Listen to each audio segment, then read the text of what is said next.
Dan itu hebatnya NU. Makanya NU itu dulu Wali Songo itu mengajarkan itu tidak menguasai negara dulu, tapi menguasai logika. Kalau negara itu bentukan kemudian. Makanya sebelum ada negara Indonesia, Islam sudah mayoritas karena fa'innal uqula muttarratun ila qabilil haq. Yang namanya akal pasti terpaksa menerima kebenaran. Jadi makanya itu hikmahnya kenapa Kiai NU tidak menjadi ekstremis, tidak menjadi Islam yang keras radikal. Agama itu mudah diterima karena kebenaran itu mudah diterima, nggak usah paksa.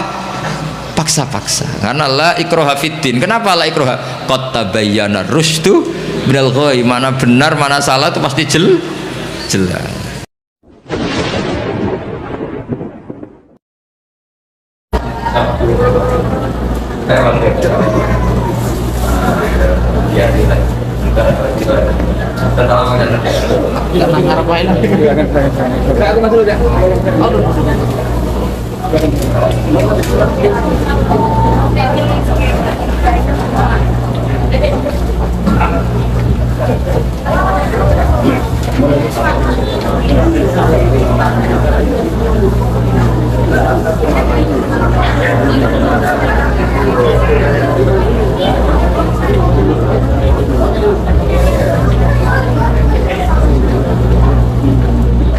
Terima kasih atas sambutan yang telah disampaikan oleh Bapak Edi Konjen. Selanjutnya, marilah kita dengarkan bersama Sarasehan dan Ngaji bareng Kiai Haji Ahmad Baharuddin Nursalim, Rois Suriah PBNU. Sebelum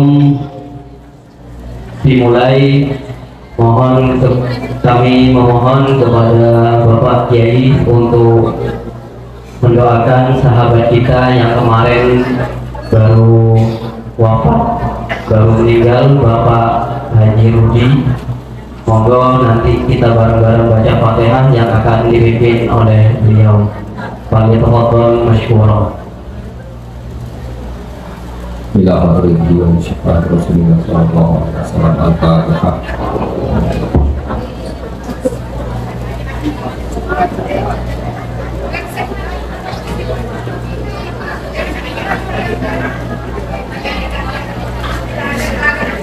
Mohon Bapak Ibu tenang, agak tenang. Mohon.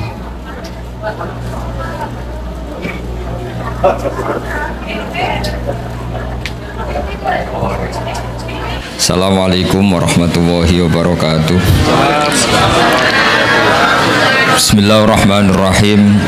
Tabarakalladzi nazzala al-furqana ala 'abdihi liyakuna lil 'alamina nadhira.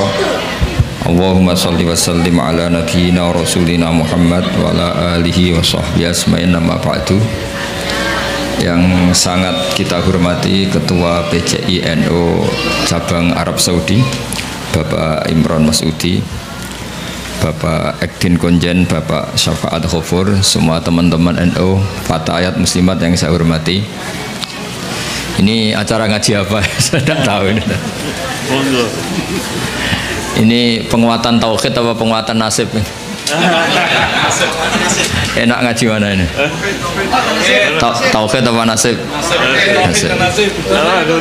Kalau nasib itu kita semiskin-miskinnya paling nggak lama kok.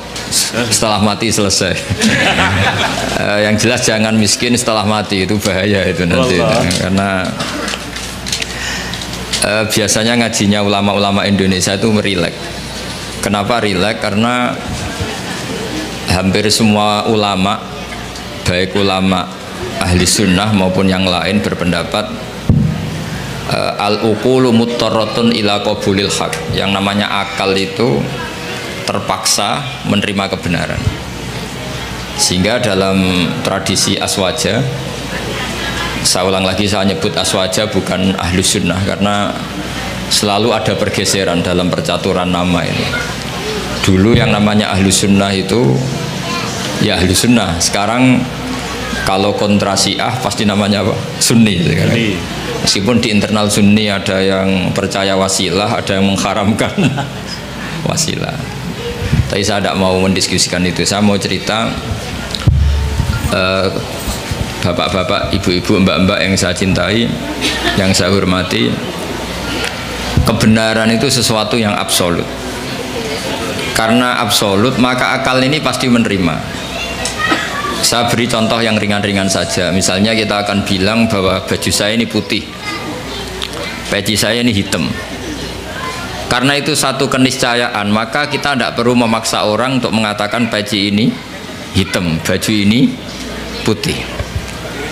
Begitu juga keniscayaan kalau Tuhan itu harus zat yang qadim. Ya ini rileks saja. Kenapa kita katakan qadim? Karena kita punya rumus alam raya ini diciptakan. Di mana-mana pencipta pasti wujudnya sebelum yang diciptakan. Sehingga kita dengan santai menerangkan ke anak-anak Allah itu qadim, qidam. Karena yang diciptakan ini sesuatu yang nyata, seperti langit bumi ini nyata. Nyata itu ya nyata, nyata itu real. Maka penciptanya harus super nyata, yaitu dalam tradisi tauhid kita disebut wajibil wujud. Zat sing pasti eksistensinya wujud.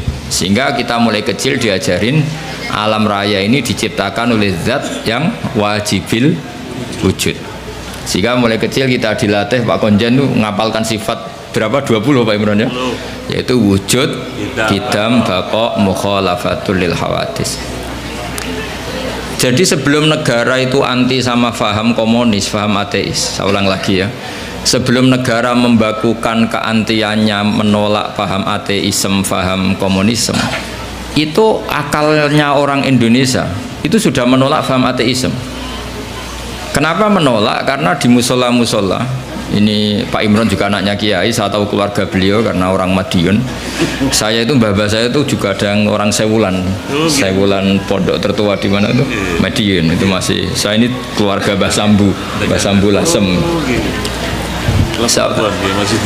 Saya ulang lagi ya. Jadi sebelum negara itu anti faham ateisme, ateisme itu satu faham orang itu anti Tuhan, bahwa alam raya ini tanpa butuh Tuhan. Sebelum negara punya ketetapan MPR menolak ateisme, komunisme, itu akal kita sudah dilatih menolak.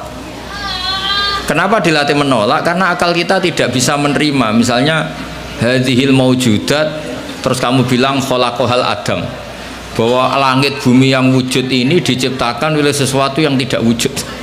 Itu akal sehat mana yang bisa menerima konsep itu? Segoblok-gobloknya kita, meskipun kedonyan golek real itu nggak akan terima satu pikiran bahwa alam ini diciptakan oleh ketiadaan.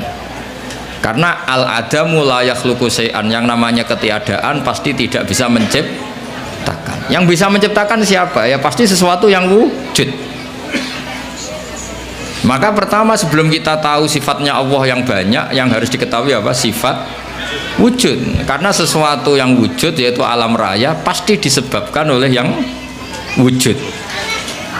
Sementara faham ateis mengatakan alam ini dimulai dari ketiadaan. Setelah tiada tahu-tahu ada. Orang dilatih bilang tahu-tahu. Jadi kira-kira kalau ada apa kotoran ayam ini dari mana? Ya tahu-tahu ada. Ada air ya tahu-tahu ada. Kenapa ada jajan? Ya tahu-tahu ada. Itu kan dijak goblok bareng. Maka agama ini tidak boleh jadi penggoblokan, itu tidak boleh. Agama ini liqaumi yaqilun, liqaumi yatafakkarun, bagi yang mau berpikir, bagi yang punya akal. Nah, dengan tradisi penguatan akidah seperti itu, andai kan negara itu tidak membantu kita anti komunisme, itu akal kita sudah menolak. Akal kita sudah menolak. Tapi alhamdulillah akal sudah menolak, negara juga menolak, sehingga bangsa Indonesia insya Allah jadi bangsa yang mubarakah, bangsa yang diberkahi. Karena sering ada keselarasan antara keputusan Islam dan keputusan negara. Nah, tapi teori saya begini Pak Gunjani, saya pernah ke Korea, pernah ke Thailand, pernah ke Malaysia.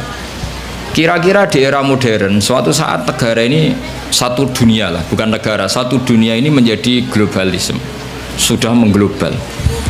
Dan nanti ideologi, akidah atau pemikiran itu pasti bebas, karena dianggap itu hak asasi manusia. Maka saya minta madrasah sini juga yang lain-lain, nanti pertarungannya adalah pertarungan logika. Karena negara tidak terlalu bisa diharapkan tadi, misalnya negara Uni Soviet terus